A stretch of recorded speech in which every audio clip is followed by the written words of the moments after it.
All right, welcome to Bet the Edge. I'm Jay Croucher, joined by Drew Dinsick. Merry Christmas, Happy Hanukkah, Happy Holidays, everyone. Hope you had a great yesterday. We're going to talk about the games yesterday and the day before in the NFL. We're also going to preview Chargers, Colts, and then we'll talk little NBA MVP market, Drew, a little my pick, and Western Conference outrights as well. But let's start with stock up, stock down after the weekend. Which team do you feel most good about, Drew, relative to perception? Well, I'm beating the same drum at this point. People are maybe annoyed, but for sure, for me, the biggest winner of the weekend was the Green Bay Packers. I guess, you know what?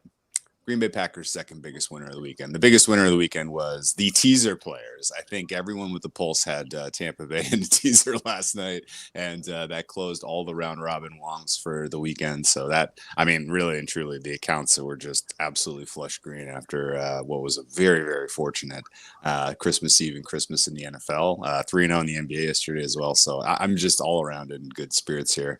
But the one team that stood out the most for me in terms of stock up is pretty clearly the Green Bay Packers. They were staring season over in the face. Should we evaluate Jordan Love?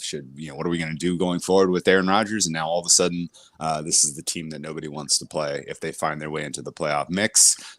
This, of course, is exciting news for those of us who got involved at Packers 100 to 1 to win the NFC, Packers 250 to 1 to win the Super Bowl. I'm not going to start counting money at this point by any stretch of the imagination because it is a long way to go. Every single Packers game from here in is basically a playoff game. They lose to the Vikings, lose focus, drop one to the Vikings. All of a sudden, that's going to be, the end of the road for them. Same with, Lions week 18. And they still do need a little bit of luck here with some of the other teams continuing to lose. But certainly the fact that every single other wild card team in the NFC lost and the Packers managed to take care of business against what was looking like a very feisty Miami Dolphins team through about two and a half quarters there. It was a huge win for the Packers yesterday, and Aaron Rodgers, still alive in what is otherwise a very, very weak NFC. Yeah, I think the best thing with the Packers is just that Rodgers looks healthy again. He looks right. He's looking basically like Aaron Rodgers. A big thing there will be the health of Christian Watson and his hip, because Watson's out of his mind. And yesterday he should have had twice his stat line in the first half. He should have had 2 touchdowns basically, and he got nothing. As someone who doesn't have any Christian Watson in the offensive rookie of the year market and has thought that he's been overvalued the entire time, that was a pretty frightening first half. So hopefully he's okay. But I was pretty happy to see him exit the game yesterday because he looked like he was on pace for 150 yards and 2 touchdowns with just a little bit of luck. And look, the NFC talked about is very fragile and vulnerable. So I think the Packers, if they get in, why not? At the same time, the defense isn't good. And the defense is not good at all. And look, it might not really matter that much, but there's just nothing there outside of Jair Alexander. Devondre Campbell has been solid, but they need turnovers, and they got them yesterday. And I think the problem with the Packers is that if they have to beat the Vikings next week, clearly, and if they do that, that will probably bump the Niners into the 2 seed. Yeah. So the Packers, their path through the NFC is likely at Niners, at Eagles, and probably at Cowboys. But look, at 100 to 1 and the prices that we were talking about last week, who cares? But I probably wouldn't be jumping in now at 25 to 1 on the Packers. But yeah, I think the key thing is Rodgers. Some of the throws that he was making yesterday, and if Watson is back, Watson, Lazard, Dobbs, offensive line healthier, they're going to do whatever they want in the run game, probably in both of the last 2 games, given how Detroit's run defense looked against Carolina. So they certainly are a big beneficiary from the weekend. Now, my stock up team, it's a little niche, little art house, little David Lynch, is the New Orleans Saints, who I think if you started the season again today, I might make them favorite to win the NFC South. I think they might be the best team in that division, or at least same level as Carolina and Tampa Bay. And look, they're 6-9. They're probably done for the division. It's going to be pretty steep from here. But I think that the level their defense is playing at, and yes, the conditions obviously suited defense against Cleveland, but I think they have the best defense in that division, particularly with JC Horn going down. The offense with Alvin Kamara showing signs of life, using more Taysom Hill. Now, they need Chris Olave back against the Eagles to be able to do anything in that game, I think. But, look, I think the Saints, particularly if it's Minshew, they're very live in that game if Olave is back, where I think with how vulnerable the Eagles defense looked against the Cowboys, like someone who was heavily invested in the Cowboys winning that game, it was just infuriating to see the Cowboys go back to Zeke. Like, there was a stretch, I think it was like through 16 passes, where Dak, his only incompletion was the pick six. And outside of that, the Eagles couldn't do anything with Devontae Maddox down, Gardner Johnson obviously out. So I think that the Saints might be live in that game if a few health questions go their way. But and also, it'd be nice if Marshall Lattimore could finally play. Seems like he was getting each week. Don't really know what's going on there. But what's your read on the Saints right now? I don't make them eliminated from playoff consideration by any stretch of the imagination. I give them 4% chance right now still to get in, and that path goes through the NFC South. They're actually amazingly still alive for a wild card, according to some models out there, which is crazy. But the NFC South is a joke. Panthers, Saints, and Bucks still need to figure this out, and Panthers and Bucks playing each other this week. You bring it up though. Saints have the toughest test, having to go through Philly. I'm nervous, obviously, as the Nick Sirianni Coach of the Year stakeholder here. 2 losses in a row this close to the end of the season gives every voter license to decide to pick someone else, and that would probably be Kyle Shanahan. So, big vulnerability there in that market, considering what the Eagles are playing with in terms of healthy bodies. I need Minshew to have a day on Sunday and put the Eagles in the 1 seed, and at that point, I think Sirianni sews it up. But Saints are still alive. They are still alive, but let's stay in the NFC South. Talk about your stock down team, which is America's stock down team after what the Bucs served up last night. I took Tampa -4, I think Monday last week. The line closed 7.5, so I got a very fair amount of closing line value, and no bueno. I also took the Broncos when they were pick on Monday last week, and that line closed slightly better than -3. And little did I know, my Broncos at pick -110. I needed the Rams -36.5. So no good there. But what's your read on the decrepit Tampa Bay Buccaneers at the moment? Any hope?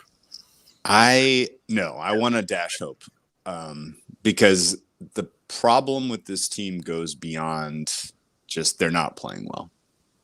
The scheme is a disaster. The offensive scheme in particular, what they're deciding to do, the rotation of the running backs, the play sequencing, the chemistry between Brady and his wide receivers, the offensive line, being able to kind of find some gel and, ultimately, roles, responsibilities figured out by the end of the season. This team could get hot. No one wants to play them in the playoffs. Brady brings all this experience, all of the narrative that existed for why the Bucs, just needed to get into the playoffs and they could be dangerous. All of that I feel like is completely out of the window at this point. This Bucs team is just bad, period.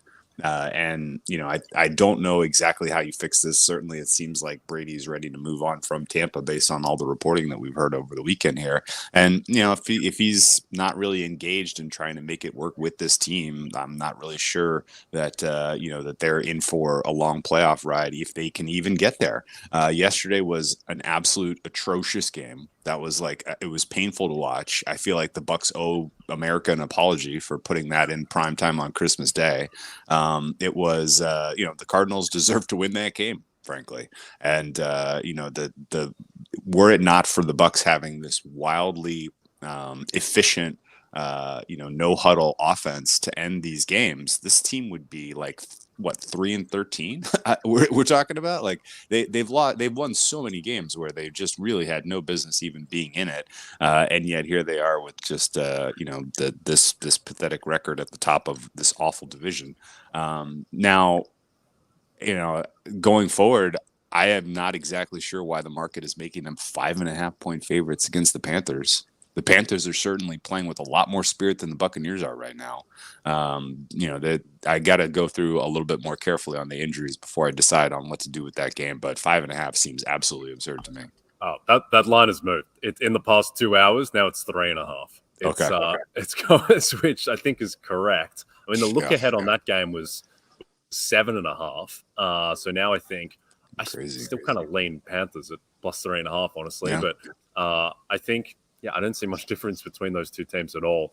Obviously, a lot of different pathways to get to the same level of mediocre with those two teams and their strengths. But I mean, just every Brady game is the same. It's 30 for 45 and 280 passing yards, just averaging nothing per attempt. And the defense is just too banged up. Missing Shaquille Barrett with the injuries they have. There's no pass rush. The secondary is banged up, and yeah, I mean that was a disgrace against Arizona. And when you look at the talent on the team and look at the kind of just individual plays the players are making, and then you look at the sum of an offense or defense underperforming, and it adds up to coaching. It's the same thing. Like I don't understand why the Vikings defense is as bad as it is when they have the talent level that they have. I don't really understand why the offense isn't better either. And then it just has to be coaching. I think with Tampa Bay, certainly it's pretty easy to point to offensively.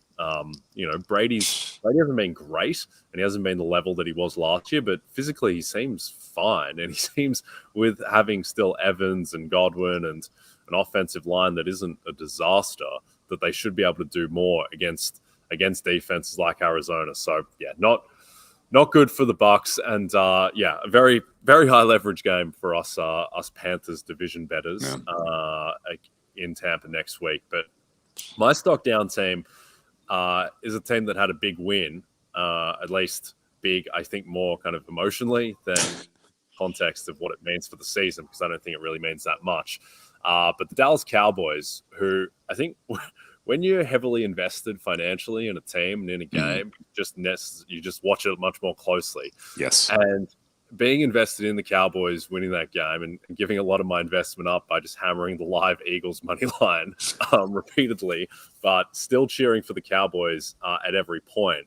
Like that defense is broken, and I think they've just reached the point of no return with their injuries, with Anthony Brown going down, cornerbacks out, Van Der Esch was out, Micah Parsons, I think he was just sick, and he was on the injury report with illness all week, as was Trayvon Diggs. But watching Parsons every snap, like he was so gassed, and he was desperate for them to call timeout on the last fourth down play. You just don't usually see that. And look, he'll get healthier. Trayvon Diggs will get healthier, but they had no prayer of stopping the Eagles. I don't think the Eagles punted in that game. The Cowboys needed multiple turnovers, some of them fluky, to keep the Eagles to 34 points, which with one more play at the end could have been 41. So I just don't think that they have the path to. I mean, look, the offense is so good and there's enough talent on the defense that yes, they have the path to win the NFC because the NFC is so weak. But like, I don't think they're in the same tier as the healthy Eagles or maybe even the healthy 49ers at this point. What's your read on the Cowboys? I like that you included them for stock down because that was my coming out of this game as well. Defense, huge questions now. And we got to give them a bit of a pass because it could have been somewhat transitory with just their key players being sick.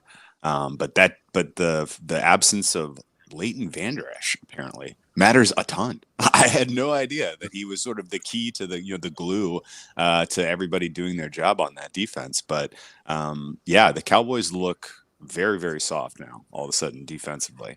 And that may not matter for them very much in the wild card round when they go against the Panthers and, Sam Darnold and company they don't really scare you offensively, but they play hard. They're physical. I'm being a little tongue in cheek, obviously. It could be the Bucs also, I guess. But either of those offenses are going to have, some success against the Cowboys team. But the Cowboys should presumably win their first round playoff game. But then that sets up a matchup against the likes of the Eagles, the Vikings, and potentially the Niners, I guess. But all of those teams have very real and very, coherent offensive structure that is going to give you a brutal test. And if you don't get 4 clean quarters out of Dak and win a game like 40-34 the way that you did, then you're in deep trouble in the playoffs. The idea of going repeatedly on the road with that defense is not a good sign. So yes, the Cowboys championship hopes, I think, are in deep trouble. But you know what I really want to highlight, and something that maybe goes a little under the radar, when you get a big team win like this, there's a tendency to kind of just pat the coach on the back. Job well done, buddy. That coaching was awful against the Eagles. There were some decisions that were just mind-meltingly stupid. The scheme, still a huge question mark. I'm not sure what in the world Zeke Elliott did to deserve 16 carries in that game. Every single carry felt like just a conceded down, like they were playing with one hand tied behind their back. Very reminiscent of what the Bucs are doing with Leonard Fournette, by the way. But yeah, I don't get what they're seeing. I don't understand really what the coaches are expecting. And Mike McCarthy at the end of the game electing to kick the field goal and give the Eagles one more shot at a game-winning touchdown drive. You felt like it was only a matter of time till the Eagles punched that, got that win. We're at, I don't even really know that Mike McCarthy was ready to take a timeout there at the end before, Micah Parsons basically just was ready to walk off the field and protest. The whole end of that game, it felt like Eagles probably should have won. Yeah, just quickly on that, like fourth and goal from the 3, the Cowboys. Firstly, they completely butchered the play calling and decision making before that, because Dak goes out of bounds with 2 minutes 1 second left. And then Dak takes a sack when the clock is meaningless. Just throw the ball away on the next play because the clock doesn't matter because there's a 2-minute warning. Just those same thing last play against the Niners in the playoffs. Like, it's just a complete mess there. And then to kick the field goal, it's just completely unforgivable. The NFL team is doing that and not going for it. Like, the math says that you have to go for it in that situation, and then all like the non-math football context says you have to go for it because the Eagles haven't punted yet. You have to end the game there, and then if you give it back to them, then they've got to drive 60 yards to kick a field goal to force overtime. The sneaky thing that I think people don't feel in those situations is that the hidden element of that is that when you go for it, if you miss it and the other team is down 3, then the other team is more conservative with their play. Exactly. They're playing for 3. And that's the thing that doesn't, I think, show up as much in the numbers. So, yeah, just a mess all around. And as someone who is heavily leveraged on the Cowboys, I took years off my life. I'm sure I have screenshots of it. All of the smart people we talked to in the NFL were all on the same page there. Like, your chances of winning are better if you stick them down 3 in their own end zone than if you give them the ball at the 25 and they must score 7. Right? Like the extra 3 points you got in the 6-point lead. It made everybody who backed Cowboys at a bad number feel like they were correct, but they were not by any stretch of the imagination. So just to recap the whole pod to this point, we have the realistic chance that Aaron Rodgers has to go through Brock Purdy, Gardner Minshew, and Mike McCarthy to get to the Super Bowl. Yeah, it's implied. I mean, what would Packers at Cowboys be? Is that Cowboys -5, 4.5? I don't think so. At that point, if the Packers are running like that, the market is their market price might be the best team in the NFC. Like, people are gonna just be all over themselves, Packers, at that point. So maybe maybe 2.5, 3. You think? I still think it'd be high. I just think the Cowboys' offense is better and their defense is better as well. But yeah, you might be up. Maybe it's 4. But I do think the Cowboys, like, if you have a mediocre defense, which I think they have at this point, at least they have so much kind of play-to-play upside and variance just with Micah Parsons and Trayvon Diggs. Like, they're going to have sacks, they're going to have turnovers. But yeah, that team is a little bit of a mess for a team that's 11-4 and coming off an uplifting win. Let's get to a game that's probably going to be less dramatic. But before we do, just a reminder, if you don't have the NBC Sports Predictor app, go download it now. The contests are free and easy to play, and you have a shot to win thousands this weekend by predicting what will happen during bowl season and in the Premier League. There's also $100,000 up for grabs by guessing the outcome between the Rams and Chargers in our Sunday Night 7 contest. All right, speaking of, actually, that's no longer the Sunday night game, is it? Because now we've got I think we have Ravens Steelers. Ravens Steelers, yeah. We get to watch Steelers in primetime again. Terrific. Yeah. Absolutely. Which after what the Rams served up yesterday, maybe the Battle of LA was play. But let's stick in Los Angeles, talk about the Chargers who go to Indianapolis tonight. The line is Chargers -4 and the total is 45. Seeing a little bit of money come in on the Colts. Look, my read on this game is, and you never like to feel this way or even kind of say it out loud, but I need attrition in this game. I need 1 week injuries for Indianapolis Colts because I need the New York Giants to beat the Colts next week. So that's what I'll be cheering for. I'll be cheering for Sam to get in this game, unfortunately. But what's your read on Chargers Colts? I don't think you have much to worry about, man. I think the Giants are going to get it done next week, regardless of how Indianapolis comes out of this game. I'm a little nervous about this game because I feel about it the same way I felt earlier this season when the Raiders took on the Colts, which is how in the world, like, what is happening here? Where are the adults in the room? The Indianapolis Colts are trotting Nick Foles out there. He hasn't gotten first team snaps all season. Like, what are we doing? Like, this is, and I was wrong when they played the Raiders and they were literally pulled the guy, out of the offensive assistant room who had never called plays before, and they gave him the call sheet. And it was like, this can't work. And I feel the same way about the Colts for this game. Like, this can't work. Like, it doesn't work like this where you get a professional football team and you just throw the quarterback in, to the wolves. And, Nick Foles has had some moments, obviously. His Super Bowl winning run with the Eagles was probably one of the most improbable and one of the most memorable, championship moments of, the last 10 years in the NFL. But that said, he has been very, very poor the last several years when he's had starting opportunities. And the idea that he's going to be able to, move this offense with the pass protection being so questionable with this, the offensive line here. No Jonathan Taylor in this game. Really the only guy playing with any heart right now on the Colts offense is Michael Pittman, from what I can tell you. And I think, the idea that Foles isn't going to be a statue back there that gets, sacked 5 times and, probably maybe he moves the ball effectively between the 20s, but I don't think this team is scoring touchdowns. I don't think they're going to be efficient in the red zone. And I think, Los Angeles is kind of getting healthy at the right time. This looks like one-way traffic LA to me. And the fact that the market right now is coming down, people are, can't wait to get in line and back Nick Foles is just mind melting to me. Yeah, I think, look, all of, I guess, like the normal kind of steps that I would go through with the game and just how I feel about a team relative to perception would have me skew Colts here. And the Chargers, I think their defense is overrated. The fact that, the past 3 weeks have been pretty good for the Chargers, but now with how Tua looked yesterday, I think that a little bit of the shine comes off of that defense. Like, the Chargers could not stop the Titans on that last drive last week. Like, Tannehill was doing anything that he wanted on a bum ankle going down the field. And so I do think the Colts, I think the defense is solid enough. I don't think Nick Foles is going to be that much worse than Matt Ryan, just because how can you be?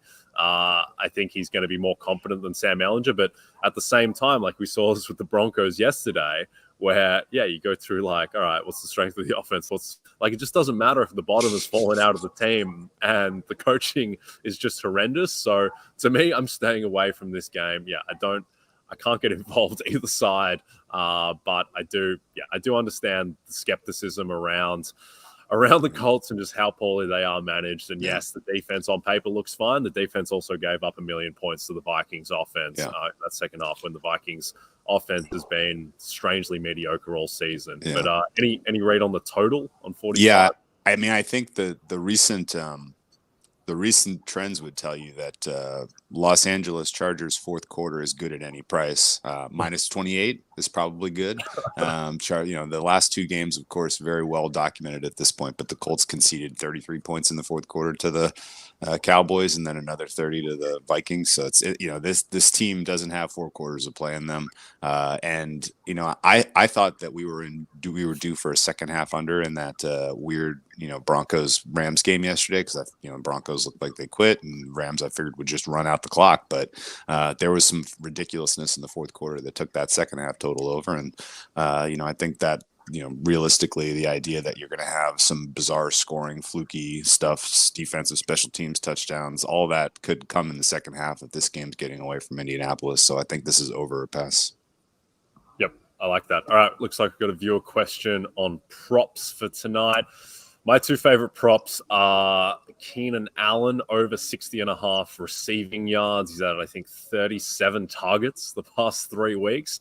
And I think the good thing with that is that Staley has shown, particularly in the past few weeks, that even if they're playing with a lead like they did against Miami, like they'll keep on throwing the ball. Like they will continue to do that. So I think that Allen over 60.5 is a good look. And then by the same token, Austin Eckler over 35.5 receiving yards. I do think for all their sins, the Colts run defense, anchored by DeForest Buckner, is pretty solid.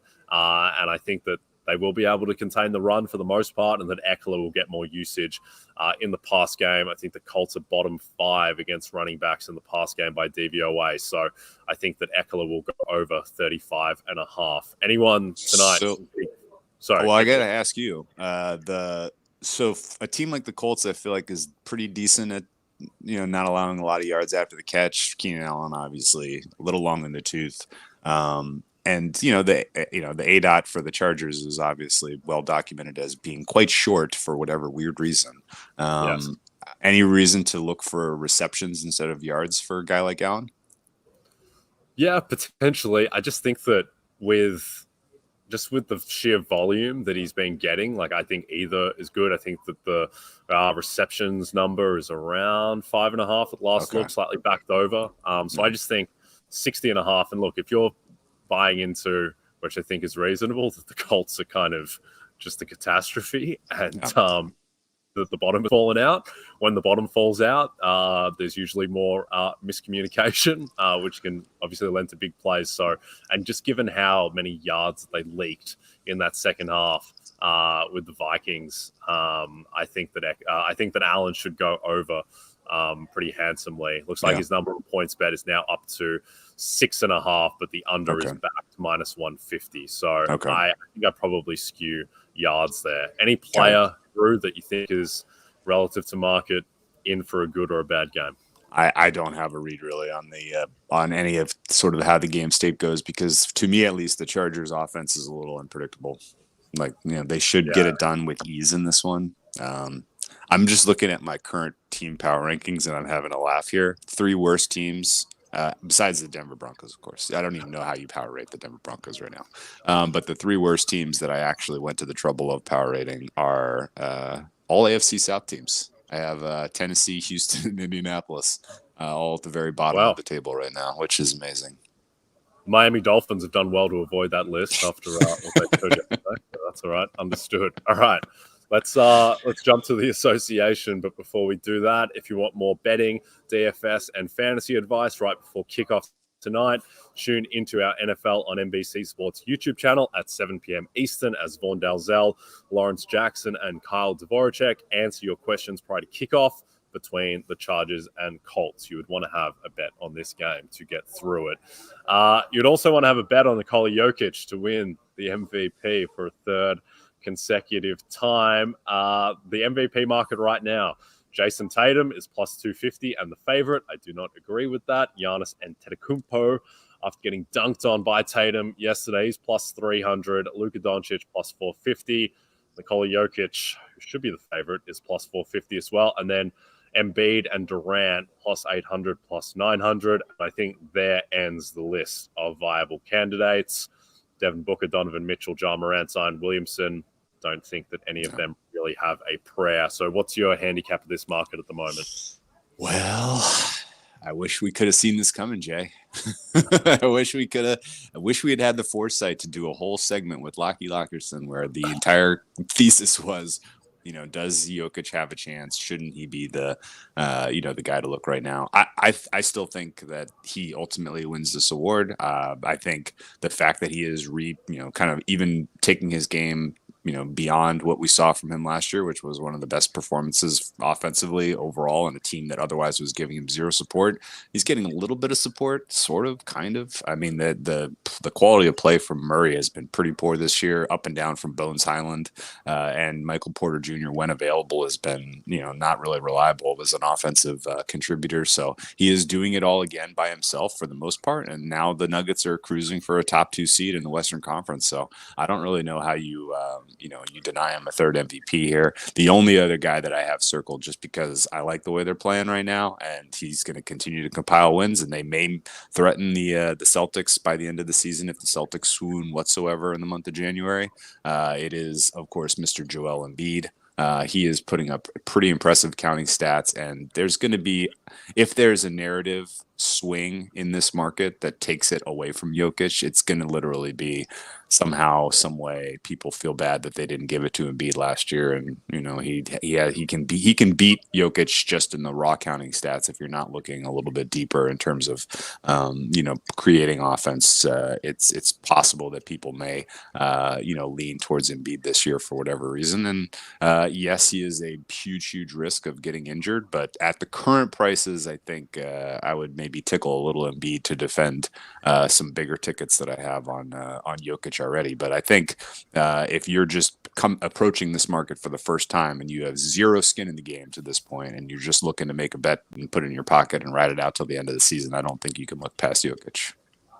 Yep, I completely agree with that. I think Jokic should be plus 175 and the favorite for the award. Wow. Yeah, I make him tier 1 by himself. Like, there's no rational argument for anyone else right now. Like, he's just destroying the field in every advanced stat. His surface level numbers are crazy. So I think my concern would be that I don't think the Nuggets are very good at the moment. Right. And so that Except would be for him. Concern. Yeah. They've got a plus 2.2 net rating. That needs to get better. So I would just worry that they might be more like a 4 seed than a 1 seed. But that's the only reason I don't have him red odds at this point. I just think that he is far and away the best candidate.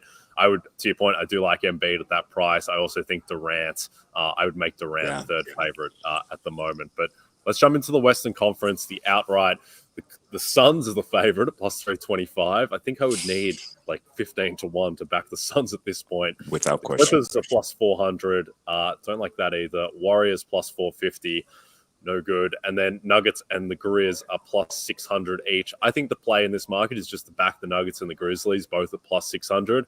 Yes, don't think the Nuggets are very good at the moment, but I think that they will make a trade. I think that Murray and Porter will get better as the season goes on, and I suspect that they will have home court for, I think that their average outcome at this point is probably the 2 seed, maybe the 3 seed. So I think they have a pretty good chance at having home court for 2 rounds at least. But the Grizzlies are plus 600, even with what happened last night. I still think that is the best bet on the board. I think they are the team most likely to get the 1 seed. I think they are a defensive juggernaut. And I think with Bane coming back, just that starting lineup of Morant, Bane, Brooks, Jackson, Adams, that is insane. And then they have depth beyond that with Clark, Tyus Jones.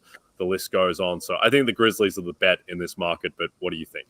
We are in simpatico there. I am shocked that they are 6 compared to the Suns at 325. Yes. I mean, presumably these markets are shaped by people betting into them. And the idea that somebody walked to the window and said 5-1 is not his value on Suns. Let's beat this down to 325. I want to know what that person's, rationale. I mean, they're not a good kind of matchup for any of these other Western Conference teams in a playoff setting. Best of 7 series. They're all of the same problems that existed for them last year exist, but they're amplified this year. So, in my opinion, at least the Western Conference looks like it's going to go through the Grizzlies for maybe not even just this year, but maybe the next couple of years. Like, that team looks very, very good. They got their feet wet in the playoffs last year with the hard fought series win. They have real deal home field advantage in the playoffs. That home court and that environment is violent in a postseason setting. It is awesome. Just the resilience to injury because of the depth, the fact that you have key guys like Bane who have gotten a big middle part of the season to just kind of rest and recuperate, so they're not going to be completely ground down into a pulp by the end of the season. There are just a million narratives here that scream Grizzlies are going to be your Western Conference champions this year, and I think the fact that you can still get it at 6-1 is amazing to me. I agree. I make them 3-1 and the favorite in the market. Let's jump to another question from a viewer on the Brooklyn Nets and the Cleveland Cavaliers. Drew, any lean on this game? The line is Cavs -2. The total is 220.5.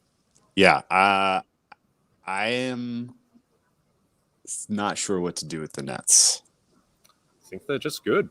I think they're just good. We talked about we got to kind of revisit some of the thoughts we had when the team was falling apart. They couldn't win a game. Kyrie Irving was like going full on, postal on them, and now all they have done is just kind of put their heads down and win. And I think at the time we talked about it, like their schedule flipped where beginning of December it went from one of the most difficult to one of the easiest, just in terms of rest and advantage. And they have taken complete advantage of that. And, they put all of those wins in pocket, and they have, given themselves the opportunity to avoid a play-in, which is really what the entire kind of concept of we got to buy some nets when the bottom, is in at some point. And, that time has come and gone. We didn't really talk about it. So apologies if you missed that. But, I think at this point, Durant he looks as good as he was when he was at his peak, as far as I can tell you. As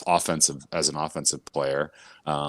He's cut down on some of the things that you could ding him for, like his turnovers and his kind of just in general inability or, lack of interest in creating for some of the other folks out there. And they are figuring out some of the, key issues with their rotations, which again goes to, I guess Jacques Vaughn. He was the guy all along. Who needs Ime Udoka when you got Jacques Vaughn on the bench? So yeah, I mean, I think the Nets are good. I think they should probably be favored, but today in the NBA is a pass for me across the board. Every team is fully rested. You're going to get honest effort out of everyone, I would guess. There'll be some stinker performances that you can't predict. I'm just going to be tuned in very carefully to what a certain team in Central Florida plays like today, because that's really all that I care about in the NBA nowadays. Yep, that's fair. I do think the thing with the Nets is that Nick Claxton is very, very good. And by estimated plus minus on dunks and threes, he's actually been better than Kyrie Irving this season, which is surprising. But I think him being a legit player makes that team a lot more interesting. All right, we are done. Don't forget to check out NBCSportsEdge.com for more information to help you with your wagers. Thanks for those watching on the NBC Sports YouTube channel. And if you're listening to us in podcast form, don't forget to rate and subscribe. From Jay Croucher and Drew Dinsick, we'll be back tomorrow.